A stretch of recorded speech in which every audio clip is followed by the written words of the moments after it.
Bom dia, boa tarde, boa noite para você que é auxiliar de administração do Estado de Minas Gerais. Estamos de volta para mais um episódio do Saeng Podcast, o informativo do trabalhador e do educador. Eu sou Felipe Drummond e serei novamente o responsável por conduzir essa conversa quinzenal que tem como objetivo trazer informações e transparência sobre tudo que acontece dentro do nosso sindicato, além, é claro, de tirar as dúvidas dos auxiliares administrativos da educação. Então não se esqueça, curta, comente e compartilhe com os seus colegas.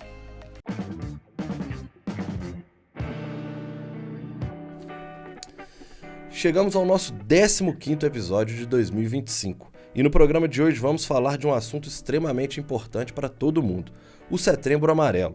Trata-se de uma campanha global que visa conscientizar e prevenir o suicídio. Criada em 2003 pela Organização Mundial da Saúde, a OMS, a data foi aderida no Brasil em 2015. O movimento busca promover debates sobre a saúde mental, incentivando as pessoas a falarem sobre seus sentimentos e a procurarem ajuda em momentos de crise. E para tratar de um assunto tão sério e tão importante como este, o Saeng Podcast recebe hoje o psiquiatra Dr. Guilherme Freitas de Assunção Alves, da Clínica Médicos Sem Fila, que é conveniada ao SAI. Tudo bem com você, Dr. Guilherme? Tudo ótimo, é um prazer estar aqui com vocês para poder falar de um tema tão importante que, inclusive, o maior estigma dele é a falta da comunicação, né? Há muito tempo atrás entendíamos que o suicídio, o autoextermínio era algo que não se poderia falar e hoje a gente entende mais do que nunca que falar, comunicar e acolher é o caminho. Muito obrigado. Eu que sou da área de jornalismo, a gente sabe bem que era um assunto, inclusive, proibido. Sim. Né? Há alguns anos a gente não podia retratar nada que envolvesse o autoextermínio. E de uns anos para cá, com a crescente, infelizmente, dos dados do suicídio, a gente passou a ter a liberdade de falar até por conta dessa questão de prevenção. Então a gente sabe que é muito importante e a gente tem a tradição aqui no Saeng Podcast de, no setembro, a gente fazer um programa especial voltado para isso, exatamente pelo que você falou. A gente precisa debater, né, doutor Guilherme? Parabenizo vocês pela escolha do tema sempre. Muito obrigado. Também recebemos hoje a nossa secretária de saúde do SAI, Jéssica Araújo. Tudo bem com você? Seja muito bem-vinda, Jéssica. Tudo bem, Felipe. Tudo bem, doutor Guilherme. Quero agradecer o convite ao Felipe e à Clínica Médicos Sem Fila e o doutor Guilherme também, que foram todos muito solícitos quando a gente fez o contato. E isso mostra, né, o quanto a gente está empenhado em conjunto com a saúde. Muito obrigada pelo convite. Perfeito. Para a gente começar a nossa conversa, eu gostaria primeiro perguntar para o Dr. Guilherme por que é tão importante a gente ter uma campanha como Setembro Amarelo, que é dedicada a essa prevenção do suicídio. Eu acho que a gente pode começar pela escolha da cor amarela, né? A cor amarela ela veio para representar a luz, veio para representar a vida e a esperança, né? Então, já mostra por si só o quanto é importante, a gente falou anteriormente, a comunicação, porque a pessoa, quando chega a esse ponto, normalmente ela está se sentindo isolada, desconectada da sociedade, seja sociedade familiar, sociedade profissional. E a obstrução, né, a escuridão em cima desse tema sempre atrapalhou. Então, o amarelo veio claramente, né, até um trocadilho, né, para trazer luz ao tema. Então, é muito importante debatermos sobre ele sempre. E, doutor, a gente ainda tem muito esse estigma, né? Que as pessoas não falam sobre, as pessoas não se abrem, as pessoas não querem parecer tão frágeis, às vezes, e acaba guardando aquilo para si. Como é que a gente quebra esse tabu das pessoas falarem sobre esse assunto, das pessoas poderem perder esse medo de se abrir, né? Porque, querendo ou não, a gente está falando de salvar vidas, no fim das contas, né? Sim. Primeiro, eu gostaria de trazer sempre um dado, uma estatística. E o número que eu vou falar, não se assuste, ele ainda é minorado, porque pensando que é algo que a gente ainda não debate o tanto que deveria, acontece muito mais, é subnotificado. Hoje a gente tem aproximadamente uma sala de aula perdendo-se de vida todos os dias. Todo dia. E ainda mais ao mesmo tanto, né? Mais aí 40 a 50 pessoas por dia com a tentativa, né? de ceifar a própria vida. E como eu falei, esse número é subdiagnosticado. Inúmeras mortes são dados, porque se você não tem certeza que foi uma morte por autoextermínio, a morte é dada como uma morte tradicional, sem explicação. Então, os números são maiores e o estigma vem por aí, né? Eu sempre falo assim que o autoextermínio é tudo menos a ausência de Deus, que é um estigma dos maiores para mim, é a religiosidade. Eu sou cristão, eu tenho minha religiosidade, mas eu acho que é tudo menos a falta de Deus, pelo contrário, né? A religião Eu sei que a gente tem inúmeras religiões no Brasil, temos que respeitar todas elas, mas a aproximação de Deus é no mínimo que traz a calma para a pessoa para repensar. Então, tem vários estigmas. O estigma da fraqueza também é um deles. E a pessoa é uma caminhada até chegar nisso. Ninguém tira a própria vida por um desgosto. Eu sempre falo que o autoextermínio é uma cabeça doente, num ambiente doente, que caminham junto, lado a lado, por muito tempo. Então, olha a situação. Por isso que não é toda tristeza que leva a um autoextermínio, não é todo ambiente ruim. Quantas pessoas a gente sabe que vivem em ambientes ruins, que não fazem e não pensam nisso. E também não é do dia para a noite. É uma caminhada que leva a isso. Por isso que a gente tem tempo, sim, sempre de resgatar vidas, de trazer as pessoas, porque ela pensa uma vez, duas vezes, ela dá sinais, a gente provavelmente vai falar isso mais à frente, até chegar nisso. Então, a gente tem que quebrar esses estigmas que eles só servem para aumentar a chance, a oportunidade que esses eventos tão cruéis, que tiram vidas, que mesmo quando a pessoa não alcança, que fica somente na tentativa, fere essa pessoa, fere todo o ambiente, né? A gente tem que pensar assim, que além da pessoa que faleceu, indiferente qual é o mistério do pós-vida, todo mundo que ficou também é lesado. Uma coisa que é uma estatística assim, muito grande, eu já tive casos desses no consultório. Isso é muito cruel, essa informação. A pessoa normalmente tira a própria vida e pode ser que, por consequência, mais alguém da família tire a própria vida. Não consegue continuar, né? E isso não acontece do nada, né, doutor Guilherme? Tem indícios que levam a pessoa a isso. E a gente tem alguma coisa que a gente consegue reparar para conseguir auxiliar essa pessoa até ela chegar no extermínio, que a gente consiga, né, auxiliar ela antes para que ela não chegue nesse momento. É mais aquela questão dos sinais, né? Normalmente as pessoas vão dando pequenos sinais. Existe alguns que são meio que claros, que vocês que estudam essa área sabem falar, assim, para a gente poder ficar de olho, parente ficar de olho, um amigo poder perceber que aquela pessoa está em sofrimento? Eu vou falar primeiro da própria pessoa. A gente tem que diferenciar muito a ideia da tristeza da depressão. Depressão nem sempre é a doença, né? Depressão às vezes pode ser o sintoma. Tristeza é algo passageiro, com um motivo claro, né? Então, se você perdeu um parente, o seu pet, se você foi desempregado, isso é um motivo de tristeza. E isso deve ser transitório. A permanência disso, a desesperança, já começam uns grandes sinais. É quando você conversa com a pessoa e ela não fala de futuro, quando você tem um parente, um amigo de trabalho, porque muitas vezes é no trabalho que a pessoa se abre mais, porque se ele está chegando nessa caminhada da tristeza, depressão e com esses riscos, muito provavelmente é porque ele já foi isolado da família dele e o companheiro de trabalho, acho que a gente passa mais tempo no trabalho do que em casa, né? Então, vai até o recado, já que a gente está falando aqui para uma classe trabalhadora muito importante, que é a classe que está ali no backstage das escolas. Eu costumo falar que é o não professor dentro da escola. Todo mundo que não é professor, porque eles têm um sindicato próprio, que é o Simpro, que é inclusive nosso parceiro, os auxiliares, eles são aquele entorno dos professores, entra a diretoria, entra o pessoal que faz a limpeza geral, portaria, tudo mais. E aí vem isso que a gente está fazendo aqui hoje, que é a informação, para que todo mundo, ao ver um colega de trabalho que sistematicamente segue triste, segue faltando o trabalho, segue reduzindo o desempenho, chegando atrasado, ao você conversar com ele está desesperançoso, sempre reclamando no sentido do futuro, que a conexão em casa está ruim, que a vida está ruim, e isso dia após dia, essa pessoa está dando os sinais, né? Eu sempre falo que a falta no trabalho por problemas, né, por CIDs de psiquiatria, é um sinal muito claro. E aí, às vezes, a gente sempre trabalha a ideia, talvez, que a pessoa está de corpo mole, querendo faltar ao trabalho. Mais um dos estigmas, né? Exatamente, né? Porque as empresas, né, muitas vezes têm essa ideia de que o trabalhador, ao se ausentar, está simplesmente arrumando uma desculpa. E, como eu falei, é uma cabeça que tem problemas, senão toda pessoa que vive uma tristeza levaria a isso, num ambiente ruim e é caminhando junto, lado a lado e por muito tempo. Então, esse tempo é onde a gente tem que perceber e acolher essas pessoas. E é uma doença que ela não é visível, né? Uma Não, doença e ela mental. é democrática, que era Isso. o que eu falei lá no início, que é um assunto que não é importante apenas para os auxiliares, mas também para todo mundo, né? Porque ela está presente em praticamente todos os lugares, né? Ela não escolhe classe, ela não escolhe ganhos financeiros, ela simplesmente acontece para todo mundo, né? Ela está presente dentro das universidades, das escolas, dos ambientes de trabalho, igual a gente estava citando, e muitas vezes a gente também não sabe nem como abordar essas pessoas, né? Existe alguma indicação, assim, estou percebendo que meu primo está passando por isso. É um sofrimento de muito tempo, ele não fala sobre o futuro.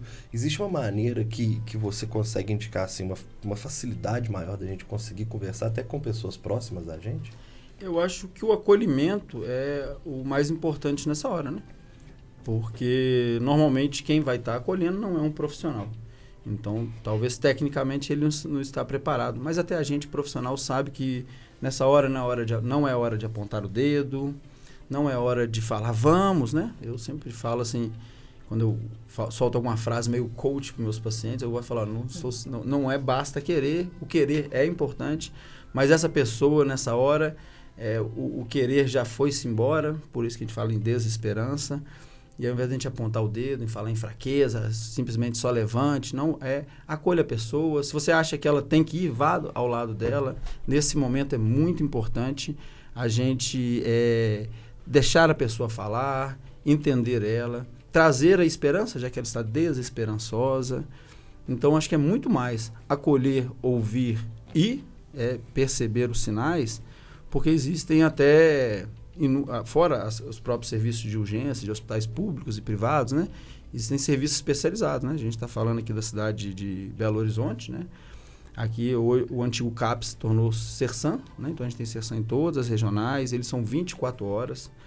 Se você tiver com alguém, tanto no ambiente de trabalho quanto em casa, e precisar acessar isso, normalmente usa-se o SAMU, né? Para conduzir a pessoa, para ela sair desse estado mais de surto ou de urgência, para que depois, voltando em si, a gente passa todo o trabalho e aí é sempre um conjunto, né? É o trabalho medicamentoso, muitas vezes, para trazer o reequilíbrio bioquímico da cabeça dessa pessoa, o trabalho terapêutico, para a pessoa se reentender nas suas emoções, os motivos que levaram a ele, e principalmente o acolhimento familiar no ambiente de trabalho, porque essa pessoa se ausenta do trabalho, não é por escolha dela, é por um adoecimento. E quando ela volta, ainda tem, muitas vezes, o ambiente de trabalho que, ao invés de acolher, começa a tratar a pessoa como uma pessoa fracassada, uma pessoa que está trazendo desculpas para não ir trabalhar. Preguiçosa, né? Sim. E lembrar também que, apesar de não ser uma doença claramente, às vezes, visível, é uma doença, né? A gente tem que dar a importância dessa doença para ela. E quando a gente fala de doença, a gente fala de dor. E é muito difícil falar da dor, né? Que eu acho que, às vezes, por esse motivo, é tão difícil a gente abordar e conseguir ajudar uma pessoa com doença mental. E, Jéssica, a gente também tem lá no nosso sindicato, né? A gente oferece atendimentos gratuitos. Sim. Né? Várias especialidades médicas. E a gente nota que, querendo ou não, né, nos últimos anos, houve um crescimento nos pedidos para o atendimento psicólogo e psiquiátrico, né? A gente tem dados disso lá do sindicato? Sim, atualmente, né, a gente tem tanto nas clínicas conveniadas, quanto lá na nossa sede também os atendimentos. A gente libera, em média, 70 atendimentos psicológicos e psiquiátricos. E fora as regionais, né? Que a gente também tem esses atendimentos nas regionais. E antigamente, Felipe, é importante a gente falar, a gente tinha uma clínica conveniada para os nossos associados. Atualmente, a gente tem 3 clínicas conveniadas para atender os associados. E muitos associados não sabem, né, desse benefício. E não é só os atendimentos psiquiátricos, psicológicos, a gente tem várias especialidades. E é assim, um atendimento gratuito mesmo. Muitos associados me ligam e perguntam quanto que é o valor. E é um atendimento gratuito. Cada associado tem direito a 2 consultas no mês, tanto para ele quanto para os dependentes também, tá? Que inclui pai, filho até 21 anos, esposa, esposo. E assim, é um benefício que antigamente a gente não tinha a demanda que a gente tem hoje. Por isso que a gente fez esse convênio com as 3 clínicas, né, para conseguir atender uma boa quantidade de associados. E a gente faz essa liberação de 70 atendimentos psiquiátricos e nesses primeiros 8 meses a gente teve 420 atendimentos, assim. É um número bem Isso grande. só em Belo Horizonte, né? Só em Belo Horizonte. E como que as pessoas que precisarem podem fazer? Elas têm que ligar lá no sindicato? Isso. A princípio, eles podem entrar em contato direto com a clínica. A gente tem no nosso site todos os endereços, telefone das clínicas conveniadas. E eles entram em contato, fazem o agendamento da consulta. Após o agendamento da consulta, eles encaminham um e-mail para o SAI, que é... Pode divulgar o e-mail? Pode, claro. Consultas médicas, tudo junto e no plural, @saimg com 2 As, tá? .com.br. Aí, nesse e-mail, o associado manda pra gente todos os dados da consulta, que é data, horário, especialidade, em qual clínica ele fez o agendamento, que a gente analisa esses dados. Estando tudo certo, sendo um associado ativo, a gente faz essa liberação, que é a liberação de uma guia, para ele conseguir comparecer a essa clínica com a guia e receber esse atendimento gratuito. Perfeito. E doutor Guilherme, voltando para a conversa de como identificar e tudo mais, a gente também fala diretamente com as pessoas que estão em sofrimento, né? A gente não fala só com os parentes, com os amigos próximos. Uma vez que aquela pessoa ela já identificou que ela sim está em sofrimento, não está tendo vislumbre de futuro, ou seja, ela está com esses indícios que a gente falou. Quais são as principais formas dessa pessoa procurar ajuda, pedir ajuda? E também eu queria saber qual que é a importância de, depois que a pessoa é iniciada um tratamento, de dar prosseguimento, né? De também não abandonar, de ir ver e falar assim, beleza, já sei o que eu tenho que fazer e parar de ter um acompanhamento contínuo nesse caso.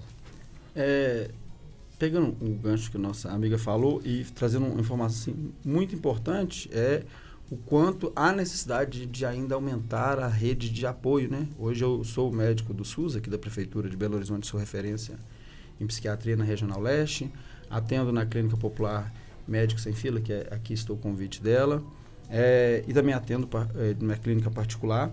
A gente vê assim, há necessidade, a Prefeitura então o SUS ainda não consegue acolher todas as pessoas que estão em sofrimento. Então, a necessidade de aumentar as clínicas populares para ter mais acesso na democratização da saúde mental, parabenizar o sindicato, né, e falar que todos os outros sindicatos de outras categorias devam reforçar isso. Hoje há estudos robustos, né, o que a gente chama, no marketing, eu digo, eu vi essa palavra na saúde mental, e eu também já tive conexão com marketing digital, chama ROI, né, Retorno sobre Orçamento Investido. Hoje é a palavra que mais se fala em grandes empresas, em multinacionais, é a necessidade de investir, porque muitas vezes o dado a cada 1 milhão investido, retorna-se 10 milhões em redução de afastamento, em redução de perdas mesmo pelas pessoas que lá não estão. Esqueci a outra pergunta. Eu tenho que ter qual que é a importância de pessoa que chegou ao ponto de já reconheceu, já começou um tratamento, dela não abandonar esse tratamento, dela ter ele de forma contínua? Eu gosto muito de comparar os problemas de saúde mentais aos outros problemas físicos, né? Apesar que a gente fala muito em problema da alma e tudo, mas é um desequilíbrio bioquímico da cabeça. Então, por isso que há necessidade da continuidade. As pessoas meus pacientes sempre falam, né, mas eu tenho medo de medicamento. Eu falei, mas na diabetes ninguém tem medo, na hipertensão as pessoas não têm medo. Eu sempre mostro assim, que a indústria farmacêutica está longe de ser um anjinho encantado, mas se não fosse ela, aqui não estaria o ser humano. Em 1900 nós vivíamos mais ou menos 30, 35 anos, atualmente a gente está vivendo 80 anos, até um pouco mais. Então, envolve isso da utilização de medicamentos, da revolução médico-científica. Então, a pessoa tem que entender que tem que ter continuidade. Eu falo para o paciente, se você tiver que tomar um remédio pro resto da vida para não sofrer e para viver mais, por que não, né? E algumas doenças psiquiátricas não são igual uma dor de garganta e uma gripe. Não é eliminar um invasor e estar curado, não. É algo que você precisa por continuidade, né? Então, não abandone, cuide de você. Entenda que é melhor tomar um remédio, né, entre aspas, aí, de doido, digamos assim, entendeu? E viver bem, equilibrado e sem sofrimento, do que ir na raça e aí muitas vezes recorrer a situações que são perigosas, né? Aí vem até o uso e abuso de substâncias, do álcool, de outras drogas, até do próprio açúcar, né? Uma substância tão inofensiva, o açúcar branco, né? Isso, que leva a diabetes, a sobrepeso e tudo. Então, você aí que sofre, não tenha esse preconceito, né? Não fique com essa dor que pode levar a sofrimento, incapacidade e até problemas maiores como autoextermínio. Um amigo meu, ele até brincava que o medicamento dele era o antipirante. Ele chamava de antipirante. A gente morria de rir. Ele falava, vou ali rapidinho que eu tenho que tomar meu antipirante. Mas é isso, tem que levar com naturalidade mesmo, porque querendo ou não, você está fazendo bem para você mesmo, né, no fim das contas. E levando para nossa realidade, né, dos auxiliares de administração escolar, que convivem diretamente com pais, alunos, professores, as famílias, como é que você vê a forma de ser trabalhado isso no ambiente escolar, né? A gente fala muito também desse, que é um ambiente de trabalho para essas pessoas, mas acaba sendo um ambiente de tranquilidade para aquelas famílias que estão ali. Às vezes os pais acabam não vendo o filho em sofrimento, mas essas pessoas veem, ou essas pessoas também acabam sofrendo, né? Como é que você vê a importância do diálogo sobre a saúde mental no ambiente de trabalho, esse ambiente educacional? Essa turma aí que sofre, né, no bastidor, né? Eu falo que eles só pega BO. Ninguém vem para eles falar que bom que os horários estão certinho, que bom que os boletos estão chegando certinho. Não, é só reclamando, a pessoa traz um boleto e reclama que a culpa é deles. Sempre muitas vezes eles estão apenas fazendo o processo andar, né? Então eu falo que eles estão sempre ali entre o usuário, né, os pais e os alunos, entre os professores, que também eles são contratados, entre a diretoria, se for escolas particulares, entre a parte do capital que está ali funcionando, mas também do público também tem. Hoje os estados, né, pressionam também para que tenha resultado. Então, eles estão sempre muito na pressão, né? E aí acho que a conversa, primeiro, entre eles no sentido de acolher lá na parte administrativa, de trabalhar a conscientização, momentos de escape, né? A pessoa entra no trabalho, já tem pressão e quando sai tem umas que ainda leva para casa. A gente tem, inclusive internamente, a gente sabe que além dessa pressão, dessa sobrecarga, há uma questão de adoecimento mental mesmo. A gente está passando por isso na nossa categoria. Está tendo muitos casos de afastamento por doença mental, né? Então, a gente está vivendo isso na prática, porque como a gente tem esse convívio direto com eles ali no nosso sindicato aqui no bairro Santa Teresa, a gente vê que está acontecendo esse aumento. Pelo menos eu que estou no sindicato desde 2023, era uma coisa que no início a gente quase não via, agora meio que a gente vê acontecendo quase que semanalmente, alguém está sendo afastado, está ligando para saber direitos, principalmente, como é que agir dentro das empresas, das escolas, das instituições de ensino. E a gente vê que, querendo ou não, é muito triste você ver que um profissional está perdendo o prazer tanto de trabalho quanto de viver, né? Então, assim, a gente... Até um relato mesmo, porque a gente conversa muito disso quando a gente faz esses balanços médicos, a gente pega tudo, a gente vê que, igual a Jéssica trouxe os dados de atendimentos, isso que ela falou do primeiro semestre é quase que 25% dos nossos atendimentos são direcionados para essa área. Então, a gente vê que realmente, né, antigamente não, ano passado a gente usou que era a doença do século. Realmente, acho que hoje a gente está constatando, infelizmente, que né, doutor? Lipe, e essa mudança foi do final do ano passado, que a gente fez a reestruturação, a Cristiane, nossa diretora da saúde, que inclusive ela é psicóloga também, por isso que eu acho que ela tem até esse carinho, sabe? Esse atento quando ela vai olhar referente à psicologia, referente aos tratamentos. E quando a gente fez essa reestruturação do final do ano passado para agora, meio do ano, se a gente for olhar a quantidade de atendimento psicológico, assim, cresceu muito, tanto que a gente viu a demanda para abrir também na sede, porque além dos atendimentos nas clínicas, a gente tem 2 dias de atendimento lá na nossa sede. Com a doutora Karen, né? Com a doutora Karen, que ela também é psicóloga e nutricionista. Aí, nutricionista. Nutricionista, eu que também a sou formação nutricionista. da Jéssica é da área de saúde, mas de nutrição. A Jéssica falou que foi 100% de ocupação das vagas ligadas ao 100%. Então, quer dizer que se houver mais teremos.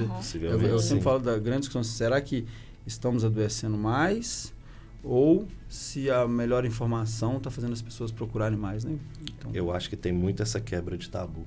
Porque eu acho que as pessoas estão entendendo que é uma doença, que é o que a gente vem batendo na tecla há muito tempo, de que é uma doença, gente. Isso não é brincadeira, igual você falou. Não é corpo mole, é uma doença. É conseguir enxergar e tratar que as pessoas estão com essa doença e respeitar essa doença com o que ela é, né? E assim eu acho que a gente consegue, de fato, levar tratamento para mais pessoas e as pessoas pararem de ter esse tabu cada vez mais. Perfeito.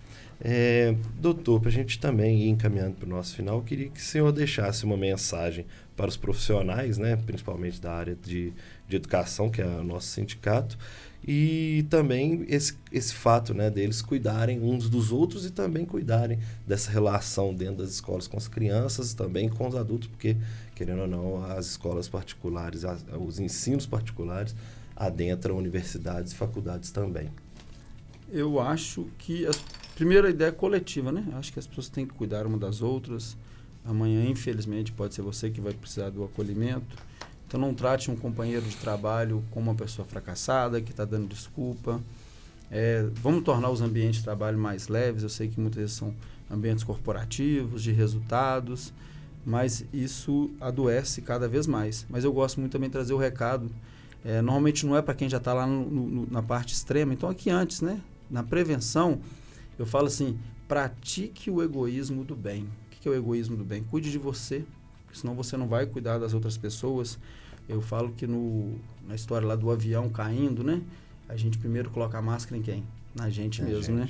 Uhum. Porque se eu não tiver oxigênio, eu não vou conseguir cuidar do outro. Então, cuide da sua saúde básica, né? Da parte de higiene, depois das mais avançadas, na atividade física, redução dos vícios e até da parte da estética, né? Até, provavelmente a maior parte dos trabalhadores são do sexo feminino. Eu sei que os homens também têm que se cuidar, mas assim, quando a gente parece que é artificial, mas quando a gente cuida até da nossa beleza, eu falo que você veste um escudo contra a tristeza, você olha no espelho e sente sua autoestima é maior, que você gosta de você. Então, para prevenir, goste primeiro de você. E aqui eu estou falando de novo, né? O individualismo positivo, não é praticar o mal nem nada, cuida de você, faça o seu melhor. E você que está tendo um companheiro de trabalho aí que está sofrendo, porque o sinal é claro, a pessoa se encolhe, a pessoa para de conversar, a pessoa que era feliz fica mais triste. Provavelmente a gente vai ver ela chorando. Igual eu falei, é uma caminhada. A gente vai ver a pessoa, né? Vamos acolher, vamos trazer. Uma pessoa que por algum motivo precisou se afastar através de um atestado, digamos. Não vamos tratar ela como uma pessoa fraca ou que está dando desculpa. O assunto é sério. A comunicação é importante, que é o que a gente está fazendo aqui. Vamos conversar, fazer campanhas, não só no Setembro Amarelo, né? Vamos conversar o ano inteiro, porque é um problema anual. Como eu falei, a gente perde uma sala de aula todo santo dia por essa epidemia, né, do autoextermínio. Então, é algo sério. E voltar a parabenizar o sindicato pela comunicação. Esse tipo de atitude, campanha, é fundamental. Obrigado, doutor. Jess, passando a bola para você, para suas considerações finais, quiser dar algum recado. Vou divulgar o telefone do sindicato, posso repetir o nosso e-mail. Claro. E falar também do odontológico, tá? Além dos atendimentos, né? Da nutrição, da psicologia, a gente tem o nosso odontológico que reabriu. E você consegue consultar, os seus dependentes conseguem consultar, filho, esposo, esposa, pai e mãe também, sabe? Então, vocês podem entrar em contato com o SAIMG, a Patrícia, a nossa recepção do odonto, que também é SB, a Leninha está disponível para atender vocês, para fazer os agendamentos. E fora o odontológico, as nossas clínicas, né? Que eu vou repetir o e-mail para vocês, que vocês podem entrar em contato com a clínica, fazer o agendamento. Após o agendamento, mandar um e-mail pedindo a liberação da guia, que é no Consultas Médicas, tudo junto, e no plural, @saimg.com.br. Tá bom? Aí só mandar todas as informações da consulta após o agendamento na clínica que a gente faz a liberação. É isso, Felipe. Muito obrigada. Obrigada pelo convite. Jess. Fica à disposição sempre que você quiser estar presente. É só falar que a gente te encaixa, porque eu acho que é sempre bom a gente estar trazendo as informações, tanto de convênios quanto da parte de saúde que o sindicato presta para todos os seus associados. E também falar para você que está aí nos acompanhando até agora, agradecer primeiramente que ficou até esse final, né? Tá nos escutando, está nos assistindo. Se vocês quiserem saber mais informações também sobre o Setembro Amarelo, aqui em cima a gente vai colocar um card que é do programa do ano passado sobre o tema. Como é um tema que ele não envelhece tanto, né? A gente também tratou, trouxemos outros especialistas de outras áreas, mas que também falaram muito bem sobre o Setembro Amarelo. Mais uma vez, gostaria de agradecer a todos que estão até aqui no final e me despedir de todos vocês. SAENG Podcast, o podcast do trabalhador, o podcast do educador.